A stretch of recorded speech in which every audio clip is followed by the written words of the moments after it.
আসসালামু আলাইকুম প্রিয় দর্শক বন্ধুরা, দোয়া আমরা সকলেই করি, কিন্তু দোয়ার কিছু আদব রয়েছে।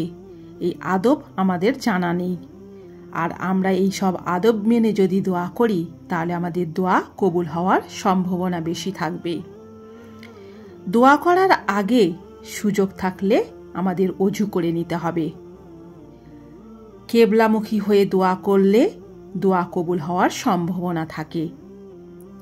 কেবলামুখী হয়ে নামাজ পড়া ফরজ, কিন্তু দোয়া করা ফরজ না। তবে কেবলামুখী হয়ে দোয়া করলে কবুল হওয়ার সম্ভাবনা বেশি। হাত তুলে দোয়া করলে দোয়া কবুল হওয়ার সম্ভাবনা বেশি থাকে। দোয়া হাত তুলেও করা যায়, হাত না তুলেও করা যায়, কিন্তু বিশেষ দোয়া হাত তুলেই করা উত্তম। এতে কবুল হওয়ার সম্ভাবনা বেশি থাকে। প্রিয় নবী সাল্লাল্লাহু আলাইহি ওয়াসাল্লাম বলেন, আল্লাহ খুব লজ্জাশীল। বান্দা যখন হাত তুলে দোয়া করে তখন আল্লাহ তার হাত দুটোকে খালি অবস্থায় ফিরিয়ে দিতে লজ্জাবোধ করেন। তাই বলে সব দোয়াই সব জায়গায় হাত তোলা উচিত না।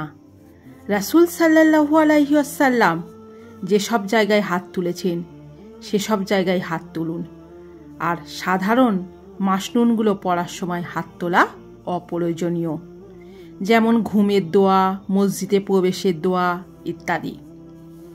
দোয়ার শুরুতে আল্লাহর প্রশংসা ও তারিফ করুন, নবীর প্রতি দরুদ পড়ুন। দোয়া করার সময় আল্লাহ রাব্বুল আলামিনের শানে চোখের পানি ফেলুন। আল্লাহর রাহে চোখের পানি কখনো বৃথা যায় না। সুযোগ থাকলে একান্ত নীরবে দোয়া করুন। আল্লাহর সাথে ওয়ান টু ওয়ান দোয়া বেশি ফলপ্রসূ হয়। দোয়ার ভেতর নিজের পাপ স্বীকার করুন। নতজানু হয়ে কাতর কণ্ঠে মাফ চান। আল্লাহ তাআলা অপরাধীর আত্মস্বীকৃতিতে পছন্দ করেন এবং তাতে সন্তুষ্ট হয়ে গুনাহ ক্ষমা করেন। দোয়াতে আল্লাহর কাছে কায় মনোবাক্যে কাকুতি মিনতি করুন। কাকুতি মিনতি ছাড়া দোয়া আসলে পরিপূর্ণ হয় না। একজন ভিক্ষুক কাকুতি মিনতি ছাড়া ভিক্ষা কি পায়? দোয়া করুন 3 বার। দোয়ার বেলায় কোনো জিনিস 3 বার চাওয়া বেশ উৎসাহমূলক একটি আদব। এতে দোয়াকারীর প্রয়োজনের মাত্রা বোঝা যায়।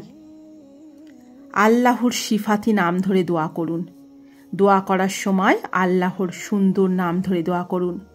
তাতে আল্লাহর লজ্জায় পড়ে যান এবং দোয়া কবুল করেন। যেমন গুনাহ মাফ চাওয়ার সময় বলুন ইয়া গফফার, ইয়া গফুর। রিজিক চাওয়ার সময় বলুন ইয়া রাজ্জাক। রহমত চাওয়ার সময় বলুন ইয়া রহমান, ইয়া রহিম ইত্যাদি। নিজেকে আল্লাহর কাছে ছোট করে উপস্থাপন করুন। দোয়ার শেষে আমিন বলুন, এটা সুন্নাত। এছাড়াও নামাজে ইমাম সাহেব যখন সূরা ফাতিহা তিলাওয়াত শেষ করেন তখন আমিন বলুন। আমাদের আমিন আর ফেরেশতাদের আমিন যদি মিলে যায় তাহলে আল্লাহ আমাদের জীবনের সকল গুনাহ মাফ করে দেবেন। দোয়ার পর 2 হাত মুখে নিয়ে মাসহ করুন। এই পদ্ধতিগুলো যদি আমরা অনুসরণ করতে পারি তাহলে ইনশাআল্লাহ আল্লাহ আমাদের দোয়া দ্রুত কবুল করবেন। ভিডিওটি যদি ভালো লেগে থাকে অবশ্যই লাইক, কমেন্ট আর আমার চ্যানেলটিকে সাবস্ক্রাইব করবেন।